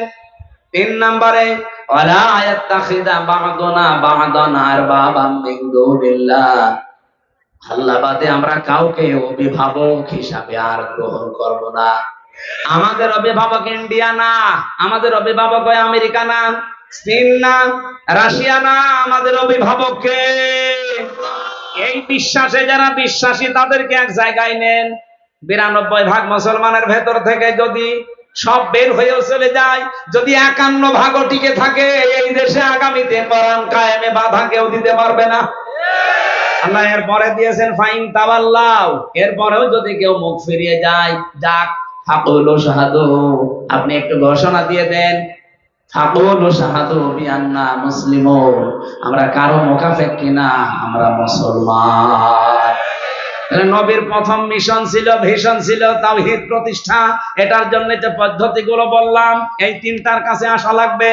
আসেন বাংলার মানুষের এই 3টা বিষয় নিয়ে আমরা এগিয়ে যাই। 2 নম্বরে নবীর মিশন আর ভিশন ছিল তিনি মানব অধিকার প্রতিষ্ঠা করেছিলেন। এই তথ্য আপনি সূরা নিসার 58 নম্বর আয়াতে পাবেন। ইন্নাল্লাহা ইয়া'মুরুকুম আন তু'আদ্দুল আমানাতি ইলা আহলিহা, অবশ্যই আমি আল্লাহ তোমাদের সবাইকে নির্দেশ দিলাম তোমাদের যাবতীয় আমানত তার প্রাপকের কাছে পৌঁছিয়ে দেবা। এখানে আমানাত বহু বচন, তাফসিরে মারিফুল কোরআন খুলে দেখবেন এই বহু বচনে মুফাসসির লিখেছেন আমানাত মানে ভোট। কি কথা বলবেন? আমি কি এটা বানিয়ে বললাম? যদি বানিয়ে বলি কোন আলেমকে নিয়ে এখানে বসান, তাফসিরটা নিয়ে এসে খোলেন, সূরা নিসা 5 নাম্বার পারা 6 নাম্বার পৃষ্ঠা, 5 নাম্বার লাইনে এটা, 4 নাম্বার লাইনে আছে 58 নাম্বার আয়াত। অবশ্যই আমি আল্লাহ তোমাদের সবাইকে নির্দেশ দিলাম, শুধু হামজাকে না, কুম বহু বচন, সবার জন্য আমার নির্দেশ তোমাদের যাবতীয় আমানত তার প্রাপকের কাছে পৌঁছিয়ে দিবা। যেহেতু আমানত মানে উনি ভোট লিখেছেন, সুতরাং আগামীতে এই দেশে আমরা চাই 300 জন এমপি দাঁড়াবে। 300 জনের ভেতরে অন্তত 151 জন আমরা এমন মানুষ চাই যারা কোরআন বুকে নিয়ে সংসদে যেতে পারবে। এই আমানতকে আমরা নষ্ট করব?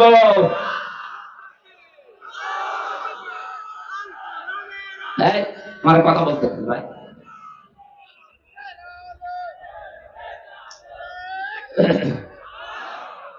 আমার ভাইরা, এটা যদি কারো কাছে রাজনীতি মনে হয়, যদি মনে হয় এটা দুনিয়ার বিষয়, এটা ধর্ম ব্যবসা, হ্যাঁ এটাই আমার ধর্ম ব্যবসা। কারণ আমি এই ব্যবসা করেই কোরআনকে সংসদে পৌঁছিয়ে দিতে চাই। আগামীতে আবুল কালাম আজাদ ভাইয়ের মতো যদি বাংলার 300 এমপির 151 জন কোরআন বুকে নিয়ে যেতে পারে, ওয়াইদা হাকামতুম বাইনান নাস আন তাহকুমু বিল আদলি, যখন তোমরা বিচার করবা মানুষের মাঝে, ন্যায় বিচার করবা, তো ওখানে যদি আপনি কোরআন নিয়ে যেতে না পারেন, ন্যায় বিচার করবেন কি দিয়ে? এই 54 বছরে ন্যায় বিচার দেখতে পাইনি, শুধু এইটা নেই, তাই একটা সুযোগ করে দেন না কেন? 54 বছর তো বিভিন্ন জিনিস দেখলেনি, একবার একটু পাগলামি করে হোক আর যেভাবে একটু দেখেন না কেন? আপনি একবার যদি দেখতে পারেন যে এটা বিচার ব্যবস্থায় চলছে, আমি আল্লাহর কসম দিয়ে গ্যারান্টি দিতে পারি জীবনেও বিনা কারণে জেল খাটা লাগবে না। এটা মানব অধিকার প্রতিষ্ঠা করা, এটা রাসূলের মিশন ছিল, ভিশন ছিল। আমাদের জীবনেরও মিশন আর ভিশন এটা হওয়া লাগবে। এখানে যদি কারো দ্বিমত থাকে হাত তোলেন, যে না এটা আমি মানি না, তোলেন। এখানে কেউ কিছু বলছেন না, চলে যাওয়ার পরে যদি লালপুর বাজারে কালকে গিবত করেন না, দাঁত মুখ খুলে ফেলবেন। হ্যাঁ, আমি চলে গেলে এরা গিবত করবে, যে না কিছু বলে গেল বুঝলাম না। বুঝলেন না মানে সব বুঝেছেন আপনি।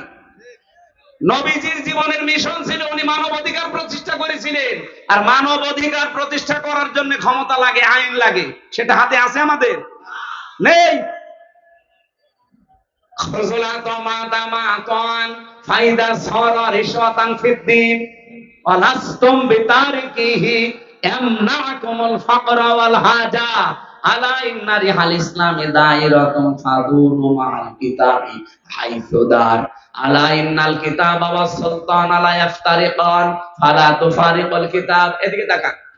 হযরত মুআয ইবনে জাবাল রাদিয়াল্লাহু তাআলা আনহু যেদিন ইয়ামেনের গভর্নর হয়ে তিনি যাবেন, ঘোড়ার রাকাবের ভেতরে তিনি অলরেডি পা তুলে দিয়েছেন। নবীজি ডাক দিয়ে বললেন, তোমাকে একটা দেশের দায়িত্ব দিয়ে পাঠাচ্ছি, হাদিয়া তোফা তোমার কাছে আসবে, তুমি যেহেতু দায়িত্বে আছো।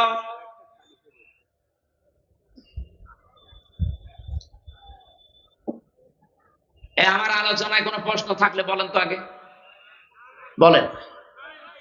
আমি তো নিজের বাবার একটা কথাও বলি না, যা বলেছি এর পেছনে দলিল দিয়েছি। এখন আপনার যদি রাগ হয়, মন খারাপ হয়, তাহলে আল্লাহকে আপনি কিছু বলেন যে না, আপনার এই কথা বলা ঠিক হয়নি, আপনি অন্য কোনো আয়াত নাযিল করেন। আর আমার সামনে এটা আসলে আমি কি গোপন করতে পারবো? আর আমি গোপন করলে আমার ওয়াজ শোনা তো জায়েজ না। এখানে সঠিকটা বলার চেষ্টা করছে, আপনি মেনে নিলে ভালো, না নিলে আমারও দোষ না, আল্লাহরও দোষ না। দোষ কার? আমাদের কপালে। নাটোর বাসে যেটা বলতে চাচ্ছিলাম এটা একটু খেয়াল করেন। নবীজি কোন সময় তাকে উপদেশগুলো দিচ্ছেন দেখেছেন যে তুমি দায়িত্বে থাকলে তোমার কাছে হাদিয়া তোফা আসবে, আসে না? হাদিয়া তোফা তুমি গ্রহণ করতে পারো ওই পর্যন্ত, যতক্ষণ ওটা হাদিয়া তোফা থাকে। কিন্তু হাদিয়া যদি ঘুষের পর্যায়ে যায়, তখন ওটা নিতে পারবা না। হে মুআয ইবনে জাবাল, ভালো করে কান খাড়া করে শোনো এই কথা। তুমি কিন্তু যে দেশের দায়িত্ব নিয়ে যাচ্ছ, আল্লাহর ইসলামের কালেমা, ধর্মের যে কর বাতাসে নড়বে। এমন সময় তোমার সামনে কিছুদিনের ভেতরে চলে আসবে, আলা ইন্নাল কিতাবা ওয়াস সুলতানা লা ইফতারিকান। দেখবা অনেক মানুষ এমন আছে, তারা বলবে আল্লাহর কিতাব আর রাজ্য রাজনীতি এটা আলাদা বিষয়। আমার মনে হয় বাংলাদেশে এখন কেউ বলে না। রাজশাহী বিভাগে বলেছে, এই কথা বলছে না কেন? আমার মনে হয় ১৫০০ বছর আগের কথা মনে হচ্ছে নবীজি কেবল কালকে বলে গেল। আলা ইন্নাল কিতাবা ওয়াস সুলতানা লা ইফতারিকান। জেনে রাখো, কিছু মানুষ এমন সময় চলে আসবে যারা বলবে আল্লাহর কিতাব, কোরআন শরীফ আর রাজ্য রাজনীতি এটা আলাদা। তোমাদেরকে নির্দেশ দিলাম, ফালা তুফারিকুল কিতাব, কখনো আল্লাহর কিতাবের রাজনীতি থেকে আলাদা হবা না। এই নির্দেশ কার? বলেন। নাকি আমি নির্দেশ বানাচ্ছি? বলেন। এই আরবি বাংলা যদি ভুল হয় আলেমদের জিজ্ঞাসা করছি, বলেন বাংলা ভুল হচ্ছে? সাহাবী বললেন, হুজুর এরকম একটা কঠিন সময় যদি আমাদের সামনে চলে আসে, কি করব তখন? আপনিও তো থাকবেন না আমাদের মাঝে, আমাদের তখন কি করার আছে? তখন নবী ওই ঈসা নবীর কাহিনীটা উম্মতকে শোনালেন। আমার তো মনে হচ্ছে বাংলাদেশে এখন ঠিক সেই সময় এসে গেছে। এই পৃথিবীর কোন চোর চাই যে ধানের গোলায় চাল তালা মারা থাক? বলেন বলেন। কোন মানুষ চায় চোর যারা, তারা কি চায় যে আমের বাগান কেউ পাহারা দিক? চোর যারা জীবনেও তারা চাইবে না যে বাক্সে সিন্ধুকে টাকা পয়সা সোনা গয়না আছে ওটা তালা মারা থাক। ওরা তো সব সময় চাইবে যে মুখ আগলা থাক। এই পৃথিবীতে যদি সত্যি যারা আসল চোর, তারা কখনো চাইবে না যে এই দেশে যারা ন্যায় পরায়ণতা কায়েম করতে চায় এই মানুষগুলো ক্ষমতায় যাক। কারণ এরা ভালো করে জানে এরা গেলে আমার হাত থাকবে না, কারণ আমি যত চুরি করেছি। এই বাংলাদেশে অনেক চোর আমার মনে হয় স্বভাবে করে না, অভাবে করে, সেগুলো মাফ। কিন্তু যারা স্বভাবে করেছে এদেরকে আল্লাহ মাফ করতে নিষেধ করে দিয়েছে, তাদের হাত কাটার নির্দেশ দিয়েছে। আপনি সালমান এফ রহমানের কে ৩৬,০০০ কোটি টাকা ওর চুরি করা, ওটা কি অভাবে না স্বভাবে?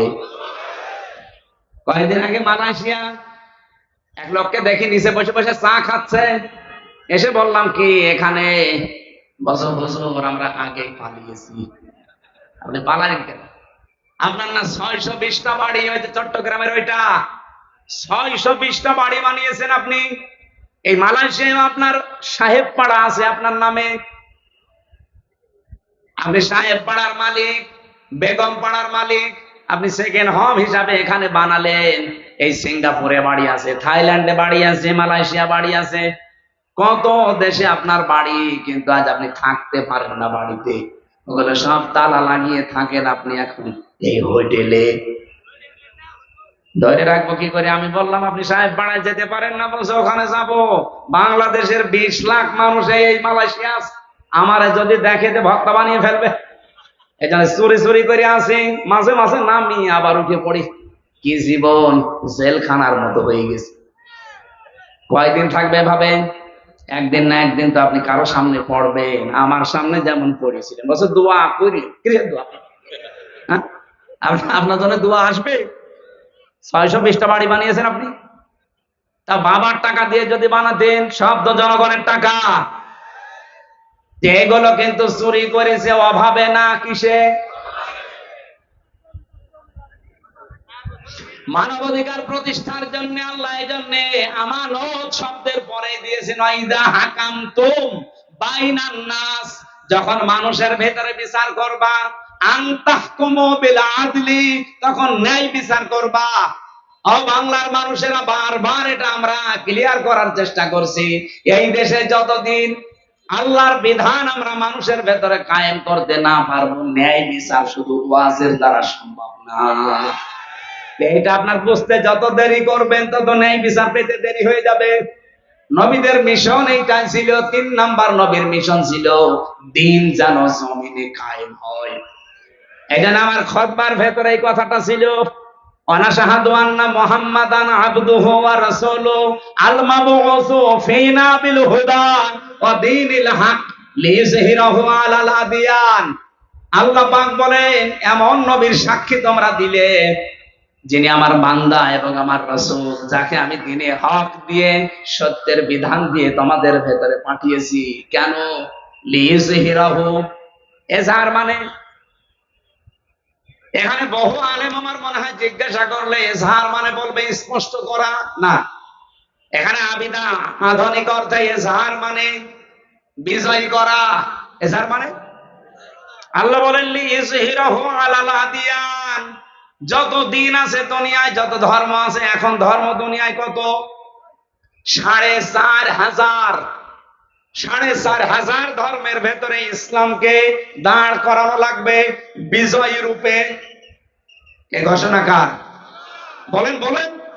আর ইসলামকে দাঁড় করাতে হলে নবীজি যদি 13 বছর মার খাওয়ার পরে 10 বছর কোরআন দিয়ে রাষ্ট্র চালাতে পারে।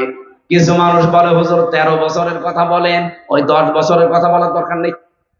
কেন 13 বছর শুনতে আপনার ভালো লাগছে? নবীজি মায়ের খেয়েছিলেন, আর 10 বছর যে এইটা দিয়ে রাষ্ট্র চালিয়েছিলেন প্রধানমন্ত্রী হয়ে, ওইটা আপনার ভালো লাগে না মানে?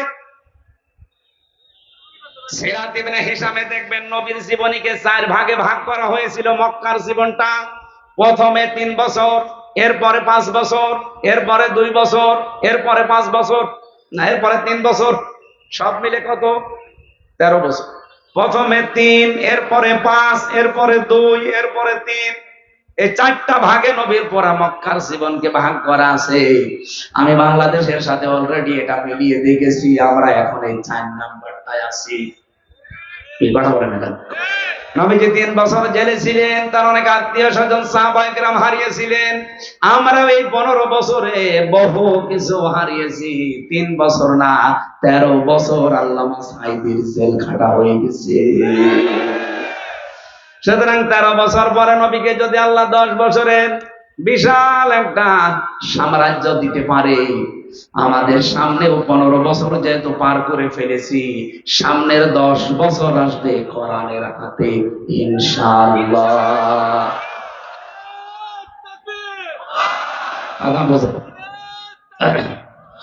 সূরা শুরার 13 নম্বর আয়াতের মাঝের অংশে আমি পড়েছিলাম আন আকিমুদ্দিন।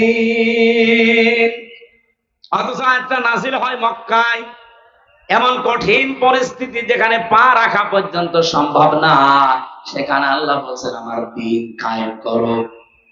এজন্য বাংলাদেশে যেহেতু 4টা অবস্থা আমরা পার করে ফেলেছি, এই মুহূর্তে আহ্বান জানাচ্ছি নবীর এই 3 নাম্বার মিশন আর ভিশন। ও বাংলার মুসলমানেরা, এখন সব ফরজের বড় ফরজ আল্লাহর এই জমিনে আল্লাহর দ্বীন কায়েম করা। আলা তাতাফাররাকু ফি, এখানে কেউ মত পার্থক্য ফতোয়াবাজি করবেন না। সুতরাং দিন কায়েমের কথা বললে যারা ফতোয়াবাজি করে, মত পার্থক্য তৈরি করে, যে না ওর আকীদা খারাপ, ওর টুপি বড়, ওর টুপি বাসকলি, এরকম কথা যারাই তুলবে মনে করবেন এটা রাসূলের শত্রু, ওটা মানবতার শত্রু, ওটা তাওহীদের শত্রু। এই কথা বলেন না কেন? এতটুকু আল্লাহ শেষ করেননি, কাবুরু আলাল মুশরিকিনা মা তাদউহুম ইলাই।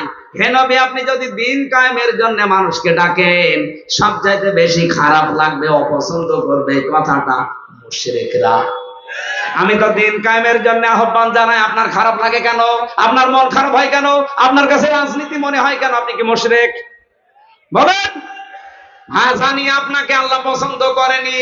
এজন্য আয়াতের শেষের অংশ এটা, আল্লাহু ইয়াজতাবি ইলাইহি মাইয়াশা। দিন কায়েমের কর্মী, দিন কায়েমের কর্মী হিসাবে আল্লাহ সবাইকে পছন্দ করে না। আল্লাহ যাকে ছাঁটাই করে দেয় সে বাদ, আল্লাহ যাকে বাছাই করে, নির্বাচিত করে, পছন্দ করে, নির্ধারিত করে, এ জিতেবা শব্দ আছে। আল্লাহ যাকে পছন্দ করে তার দিনের কায়েমের জন্য কর্মী হিসাবে, তাকে আল্লাহ পাক এই দিন কায়েমের জন্য নির্বাচিত করে নেয়। ওয়াহদি কাকে করে? মাইয়াশা। ওয়াহদি ইলাইহি মাইয়ুনিব, যে লোকটা আমার আল্লাহর দিকে মন থেকে ফিরতে চায়। আপনি কি আল্লাহর দিকে মন থেকে ফিরতে চান? যদি ফিরতে না চান, জীবনও আল্লাহকে আল্লাহ দিনের কর্মী হিসাবে আপনাকে কাজে লাগাবে না। আল্লাহর অত দায় পড়ে যায়নি। এই দেশে ইসলাম কায়েম না হলে আল্লাহর কোনো ক্ষতি আছে? ক্ষতি আপনার, ক্ষতি আমার। কারণ জীবনের শেষ দিন পর্যন্ত এই কাজে নিজেকে জড়িয়ে রাখা, এটা নামাজ রোজার চাইতেও বড় ফরজ।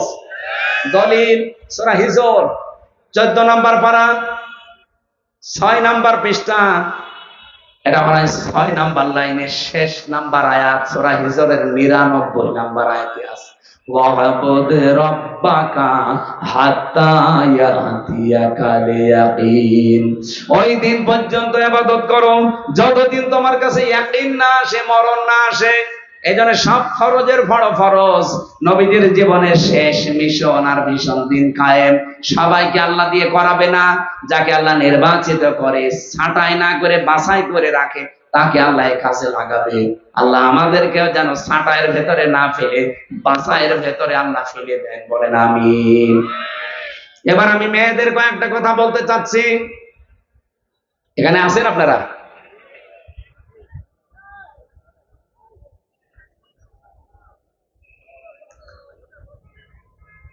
মেয়েরা এসেছে না? সম্মানিত মা বোনরা, কয়েক মিনিট আপনার জন্য আমি শিক্ষামূলক কয়েকটা কথা বলতে চাই। মাত্র 5টা মিনিট সময় দিচ্ছি। মাহফিলটা যেহেতু কাদা ছিল, এখানে পানি ছিল, এর আজকে আপনি ভিডিও দেখেছেন, আমার নিজেরই কেমন আফসোস লাগছিল যে কোরআনের জন্য এলাকার মানুষেরা এত কষ্ট করতে পারে। যার যতটুকু সামর্থ্য আছে আপনারা দিয়েছেন, আমি দেখেছি। বাড়ি যাওয়ার সময় শুধু ভাড়াটা বাদ দিয়ে এদের কাছে আপনারা একটু উৎসাহের জন্য দিয়ে যাবেন। এটা মাদ্রাসার মাহফিল না? যার যা আছে অবশ্যই দয়া করে এদের কাছে একটু দিয়ে যাবেন। আমি এরপরে মেয়েদের কথা বলার পর আমার একটা লিখিত বই আছে মেয়েদের উপরে, এত বই নিয়ে এসেছেন। এটা আদর্শ নারী, মেয়েদের 6 জন আদর্শ নারী পৃথিবীতে আছে, তাদেরকে আদর্শ মানা যায়। এই বইটা মেয়েদের জন্য স্পেশাল ভাবে। আর দাম্পত্য জীবনের কলহ কেন হয়, এই যে মারামারি, গন্ডগোল, মনোমালিন্য কেন হয়, এটা কিভাবে মিটাবেন, সেই পদ্ধতিগুলো লেখা আছে। 120 পৃষ্ঠা লিখেছি। এটা জেলখানায় বসে বসে লেখা। আপনারা পারলে এই বইগুলো নিয়ে যান। আর সৃষ্টি জগৎ, এটা শিক্ষিত মানুষদের জন্য। সৃষ্টি আল্লাহ একেবারে ওই প্রথম থেকে শুরু করে, এটা সবার জন্য দরকার না, এটা শিক্ষিত মানুষদেরকে নিতে হবে। গাড়িতে পাওয়া যায়, যদি পান যাওয়ার সময় নেবে। এক হয় আপনাদের লোক কই ভেতরে কি প্রশ্ন দিচ্ছে, আগে শেষ হোক। এক হয় আপনারা লোক কই ভাই? এই ব্যাগ যদি নাও নিয়ে যায়, আপনারা যাওয়ার সময় ওনাদের ওই ওখানে দাঁড়িয়ে থাকবে যারা ড্রাম নিয়ে, তবে ব্যাগ নিয়ে ওই জায়গায় একটু দিয়ে দিয়ে। মা বোনেরদের জন্য বলছি, একমাত্র একটাই ওয়াজ, খাদিজাতুল কুবরা এই 6টা মহিলার ভেতরে একজন। উনি জীবনে 1 ওয়াক্ত নামাজ পড়েননি, একটা রোজা রাখেননি, জীবনে একটা দিন পর্দায়ও থাকেননি। তারপরও তাকে আল্লাহ সালাম দিয়েছে, জীবিত অবস্থায় সালাম পাঠিয়েছে এবং জান্নাতে ঘর বানিয়ে তার জন্য পাঠিয়েছে। একটাই মাত্র কারণ, তার পুরা জীবন পড়ে আমি পেয়েছি। কারণ এই বিধানগুলো উনি মানতে পারেননি কেন? এগুলো নাজিল হয়েছিল তার ইন্তেকালের পরে, এই জন্য তিনি মানতে পারেন। তিনি জীবনে কোনোদিন একটা সেকেন্ডের জন্য স্বামীর মনে দুঃখ দেননি। এ কারণে আল্লাহ খুশি হয়ে তাকে সালাম পাঠিয়েছে। আপনাদেরকেও বলছি, দুনিয়ায় নামাজ পড়েন, রোজা রাখেন, কালো বোরকা পরেন, স্বামীর যে হক, মর্যাদা, সম্মান, এটা রক্ষা করে দুনিয়ায় চলার চেষ্টা করেন। আল্লাহ খাদিজাতুল কুবরার সাথে যেন জান্নাতুল ফেরদাউসে জায়গা করে দেন।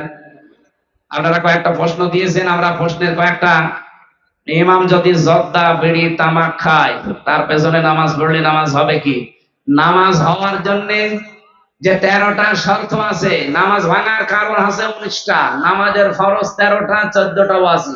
এগুলো যদি কেউ ঠিক রাখে, এই তামাক খাওয়া, জর্দা খাওয়া, বিড়ি খাওয়া, এগুলো কি ওই 14টার ভেতরে, 13টার ভেতরে পড়ে? যদি পড়ে থাকে, ওনার পেছনে নামাজ হবে না। আর যদি না পড়ে তাহলে অসুবিধা নেই। লালপুর উপজেলা চেয়ারম্যান এবং সদস্য সচিব সাবেক জনাব হারুনুর রশিদ পাপ্পু ভাই কই এসেছে? এত প্রশ্ন এখন দেখছেন কেন?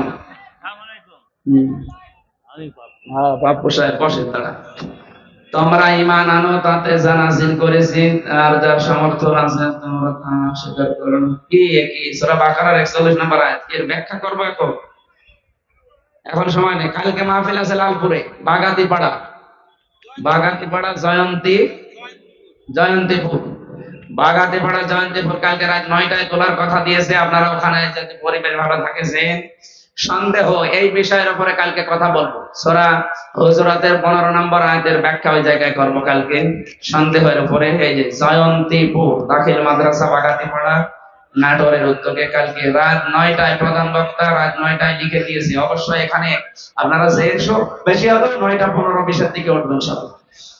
আজকের মতো আমরা এখানে শেষ করছি। এই 3টা মিশন আর ভীষণ জীবনে বাস্তবায়ন করার আহ্বান জানি। আল্লাহুম্মা আমিন। লা ইলাহা ইল্লা আনতা সুবহানাকা ইন্নী কুনতু মিনাজ জালিমিন। রব্বুল আলামিন, লালপুরের দিকে তাকাও। হাজার হাজার বান্দা বান্দি আমরা নবীর জীবনের 3টা মিশন আর ভিশন শুনেছি, এগুলো আমাদের জীবনেও সেট করে দাও। মাহফিলের সম্মানিত সভাপতি আল্লাহ তাআলা আমার আসাদ ভাইকে কবুল করো। এ মাহফিলের প্রধান অতিথি শ্রদ্ধাভাজন শিক্ষককে কবুল করে নাও। রফিকুল ইসলাম সাহেব, মুকুল সাহেবকে মঞ্জুর করো। আল্লাহ তাআলা বিএনপির সদস্য সচিব সাবেক আমার বড় ভাই হারুনুর রশিদ পাপ্পু ভাই এসেছে, তার মা বাবাকে মাফ করে দাও। তার জীবনের অপরাধগুলো ক্ষমা করে জায়গাগুলো নেকি দিয়ে পাল্টিয়ে দাও। মাওলানা আবুল কালাম আজাদ ভাই সহ যত আলেমেরা এখানে এসেছে, আলেমদেরকে আলেম হিসাবে মঞ্জুর করে নাও। আমার জেলখানার সাথে জনাব তারেক জিয়া সাহেবের পিএস নুরউদ্দিন অপু ভাই, বারবার 3টা বছর আমরা এক ঘরে ছিলাম। বিভিন্ন জায়গায় গেলেই তিনি দোয়া চায়। আজকেও তিনি দোয়া চেয়েছে, মেসেজ পাঠিয়েছে, আল্লাহ তোমার বান্দা অপুকে মাফ করে দাও। তার সন্তান দিয়েছে, সন্তানটা কবুল করো, স্ত্রীকে কবুল করো, মা বাবাকে ক্ষমা করে দাও।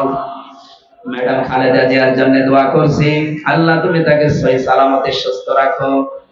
মাজলুম মানুষ তারেক জিয়ার স্ত্রী, তাদেরকেও তুমি দেশের সন্তান, দেশের সহি সালামতের সম্মানের সাথে ফিরিয়ে দাও। মানুষের উপর যারা জুলুম করে, মানুষের অধিকার যারা নষ্ট করে, আল্লাহ তুমি তাদের চিরতরে মিটিয়ে দাও। আগামীর বাংলাদেশ মানবতা প্রতিষ্ঠা করার সুযোগ করে দাও, মানবাধিকারে দেশে কায়েম করে দাও। সারা পৃথিবীর মুসলমানেরা যারা যেখানে বিপদে আছে, বিশেষ করে আমাদের প্রতিবেশী এই ভারতে, আল্লাহ তাআলা নরেন্দ্র মোদী এই নিকৃষ্ট মানুষের কারণে আজ হাজার হাজার মুসলমান বড় অশান্তিতে আছে, জুলুমের শিকার হয়ে আছে। তুমি তাদের জন্য হামে ও নাসির হয়ে যাও। যেভাবে দাবানল জ্বালিয়ে দিয়েছো, যে পৃথিবীতে জুলুম হয় সেখানে, তাদের উপরও তুমি গজব নাজিল করে দাবানল তৈরি করে দাও। বাংলাদেশ নিয়ে যারা ষড়যন্ত্র করে, আল্লাহ তুমি জাতির সামনে ন্যাংটা করে দাও। মা বোনদেরকে তুমি খাদিজাতুল কুবরার মতো বানিয়ে দাও। আমরা যারা রোগ শোকে আছি, আমাদের শেফায়ে কামেলা জেলা দান করো। আল্লাহ তাআলা 3টা বছর জেলখানায় রিমান্ডে থাকাকালীন শরীর যে অসুস্থ, এখনো পর্যন্ত আমি স্বাভাবিক হতে পারি নাই। এখন আমার পিঠে ব্যথা করে, মাথায় ব্যথা করে, মাথায় যারা টর্চার করেছিল মাথায় ব্যথা করে। আল্লাহ আমার সব অসুখগুলো তুমি আগের মতো আবার সুস্থ সবল বানিয়ে দাও। বারাকাল্লাহু লানা ওয়া লাকুম ফিল কোরআনিল আযীম। প্রশাসনের যে ভাইগুলো এসেছে, আল্লাহ প্রশাসকদের উপরে তোমার রহমত নাযিল করো। এই দেশে কিছু কোলাঙ্গার অফিসারের কারণে পুরা প্রশাসন আজ বাংলাদেশের মানুষের কাছে কালার হয়ে গেছে। এখন যারা দায়িত্বে আছে এই সততার সাথে দায়িত্ব পালন করার তৌফিক দাও। লালপুর থানার ওসি টিয়ানো, লালপুরের এসপি ডিসি সহ যারা দায়িত্বে আছে সততার সাথে ইবাদত হিসাবে দায়িত্বগুলো পালন করার সুযোগ দাও। প্রশাসনে যারা দায়িত্বে আছে এ জেলায় তাদের মা বাবাকে মাফ করে দাও।